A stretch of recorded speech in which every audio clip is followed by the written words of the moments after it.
All right, today we're going to dive into a really simple story, but one that has a huge message at its core. It's called The Kindness Tree. So let's jump right in. So let me just start by asking you a question. Have you ever heard of the kindness tree? And I don't mean an actual, plant. It's really more of a powerful idea, and that's exactly what we're going to explore today. So, where does our story begin? Well, like a lot of the best ones, it starts with just one person. Let's meet her. Okay, so picture this, a small, quiet village. And that's where we meet a girl named Mira. The most important thing to know about Mira isn't really what she does, it's who she is. The story tells us she's kind, she's polite, and this is the big one, she's always ready to help someone. That's her. And this is the moment that changes everything. One day, Mira sees an old man. He's sitting under a tree, and you can just tell he's tired and hungry. Now, Mira, she only has one sandwich for herself. That's her lunch. But does she hesitate? Nope. Without a second thought, she just gives it to him. It seems like such a small thing, right? But it was literally all she had to give in that moment. So what does the old man do? He doesn't give her money. He doesn't give her some reward. He gives her something way more valuable, a piece of wisdom. He says to her, "Thank you, child. Remember, when you do good, good will return to you."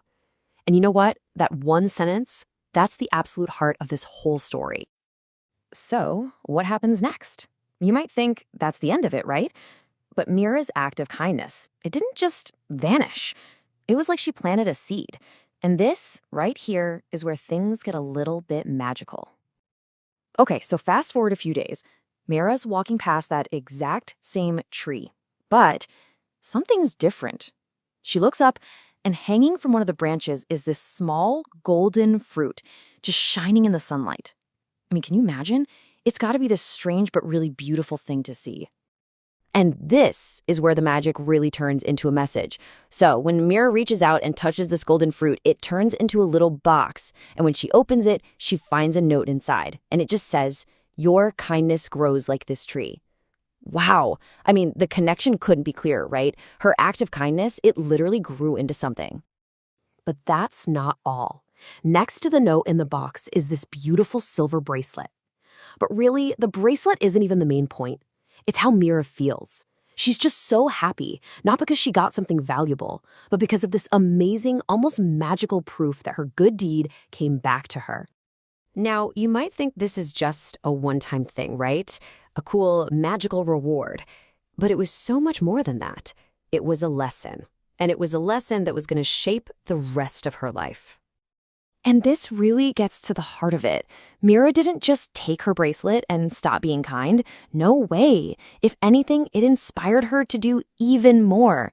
Her whole life just became this reflection of the good she was putting out into the world. It was filled with happiness and love and peace. So we've followed Mira's journey with her kindness tree. Now let's kind of zoom out a little bit and talk about what this story is really trying to tell us. What's the big lesson here? You know, the whole story can really be summed up with this one simple phrase: do good, have good. It's this basic principle that when you put positivity and kindness out into the world, it creates this ripple effect. And eventually that good stuff finds its way back to you, a lot of times when you least expect it. So if we were to boil this all down, what are the big takeaways? Well, there are three really clear ones. First, and this is the foundation for everything, just be kind. Second, and this one is so important, help people without expecting anything back. Mira didn't give away her sandwich hoping for a reward, right? It was a pure act. And finally, just trust. Trust that the good you do always, somehow, finds its way back. And that really brings us to the end and to a final question for you. This whole story is about planting one tiny seed of kindness and seeing what it grows into. So I'll leave you with this thought. What small, selfless act could you do today? What kind of kindness tree could you plant? Thanks for joining me.